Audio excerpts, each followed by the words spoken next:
Hey, happy Monday morning, everyone. Welcome back to Morning Musings. My name is Don K. Preston. I am the president of Preterist Research Institute of Ardmore, Oklahoma. Hey, this is going to be a short week insofar as my videos are concerned.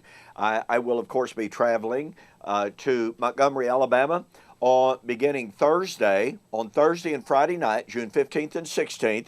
I'll be engaging in a second formal debate with Dr. David Hester of Faulkner University. And by the way, that debate will be live streamed on the internet. It will be on the Facebook page of the Eastern Meadows Church of Christ. So you can just go to Facebook and look up Eastern Meadows Church of Christ, and the debate will be live streamed. Once again, that's Thursday and Friday night, June 15th and 16th, of course, 2017 for future reference.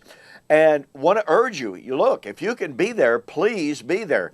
I've received a significant number of emails from people saying, hey, we're going to try to come. So I hope you can. I hope we have a building full. I hope the Facebook page for the Eastern Meadows Church of Christ is full of viewers. Be a part of this debate. Well, we're in 1 Corinthians chapter 15 in our thematic study. Now, I just want to make, over the next 2 days, I just want to make a point or two about how Paul continues his discussion of putting off the old and putting on the new. How Paul uses the words for corruption and mortality, etc., in a way that when we examine what he says, when he uses these identical motifs in all other passages, that he has not one word about biological change, but rather it is the transformation, the moral transformation from the life of corruption to the life of immortality, life in Jesus Christ. Paul said in 1 Corinthians 15, 53 and 54, and I want you to pay very, very careful attention to what he says here. For this corruptible, pardon me, must put on incorruption. This mortal must put on immortality. So, when the corruptible has put on incorruption, and this mortal has put on immortality, then shall be brought to pass the saying that is written, death is swallowed up in victory. Now, here's something that's very, very important. You know, in the Greek, anytime that a word, a term, or phrase is used, the number of times it's used indicates its importance. 4 times in 2 verses, Paul says, put on. In direct contrast, of course, to the old body, the old nature, the old man. Now, this term or this word for put on is in the Greek endousaste, and it is an extremely rich eschatological word. The word itself is used some 27, 28 times in the New Testament. It can be used of mundane putting on of clothing, all right? It's used, however, in an eschatological sense in Matthew 22, when one of the guests who had been called in had not put on wedding garments. And as a result, he was cast out. Now, while the word endousaste does not appear in Romans, I want you to notice Paul's resurrection motif that he does use, and I will show tomorrow morning, pardon me, still a little bit of respiratory issues. I will show then how Paul in his reference to resurrection motif, how he uses that in direct conjunction with indusaste in other texts that are clearly not related to biological substance. They refer to moral transformation. In Romans chapter 6, Paul says, "Do you not know that so many of us, as were baptized into Christ, were baptized into his death?" Now, please catch the power of this. By baptism, there is a joining with Christ's death. Well, how important is that? Now notice, therefore, we were buried with him. And by the way, this Greek here, with, is, it's objectified. It's concrete. Paul is saying he died, we joined that death. He was buried, we were buried with him. Now, is it not obvious, however, Paul's not talking biological death of the believer. When the believer is buried with Christ in baptism. But watch this, that just as Christ was raised from the dead by the glory of the Father, even so we also should walk in newness of life. Well, Christ was raised from biological death very clearly, but Paul is also saying that Christ was raised to a new realm of existence. That's in verse 10. The death that he died to sin.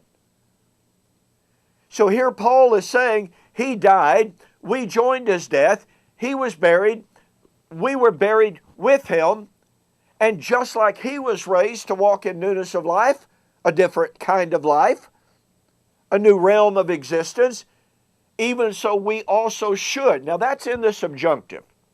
Now watch this. If we have been planted together in the likeness of his death. Likeness of his death. No, we don't join Christ in biological death. He's talking about joining Christ, joining his death in baptism. If we have been planted together with him in the likeness of his death. Now watch this. This is where we begin to point directly to 1 Corinthians 15. And by the way, scholars have recognized this. If we have been united with him in the likeness of his death, we shall be also in the likeness of his resurrection. Now, let me ask you a question, folks. If the likeness of his death was being buried with him, if the likeness of his burial was being buried in baptism, then where do we get the idea, since joining with him in death was metaphoric, joining with him in burial was metaphoric, then where do we get the idea that being like him in his resurrection all of a sudden shifts gears to physical? No. These are, quote, spiritual likenesses, and yet they're very concrete. But now notice Paul's imagery of resurrection as he continues. Knowing this, that the old man. Now, do you suppose that old man is the first man, Adam? The image of the first man of 1 Corinthians 15? Knowing this, that our old man was crucified with him. Well, does that mean that our physical body was physically crucified with Christ? No. We join with Christ in baptism. Now watch. In order that the body of sin. Now folks, this body of sin is the body of death of Romans 7 verse 24. O wretched man that I am, who shall deliver me from this body of death? It's the mortal body of Romans 8.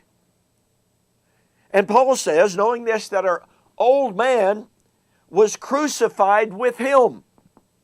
How was it crucified with him? By joining his death. being buried with him. Do you see the power of what Paul's saying? Now watch this. In order that the body of sin might be done away with. In order that we should no longer be slaves of sin. Folks, this is death. This is burial. This is resurrection. It's the putting off of the old man. It's the putting off of the old body, the body of sin, the body of death. And so Paul says, the death that he died to sin once, for all. But the life that he lives to God. Likewise, you also reckon yourselves to be dead indeed to sin, but alive to God in Christ Jesus. Now, folks, if this is not death, burial, and resurrection, I don't know what it is. And yet, for Paul, there is still a future aspect. What had been initiated in baptism would be consummated in the future. If we died with him, we shall live with him. Well, the death that they had died with him would be, maybe, may I use the term, overcome in the future. Well, was the death that they had died biological? No. Well, if the death that they had died with him, by being joined with his death, if that was not biological, then the life that they would receive was not biological life. Well, I'm out of time. But Romans 6 is directly related to 1 Corinthians 15 and the putting off of the body of flesh, the body of sin, the body of the old man. If you want more on the resurrection, get a copy of my book, Daniel, The Resurrection of Daniel, chapter 12, verse 2, fulfilled or future.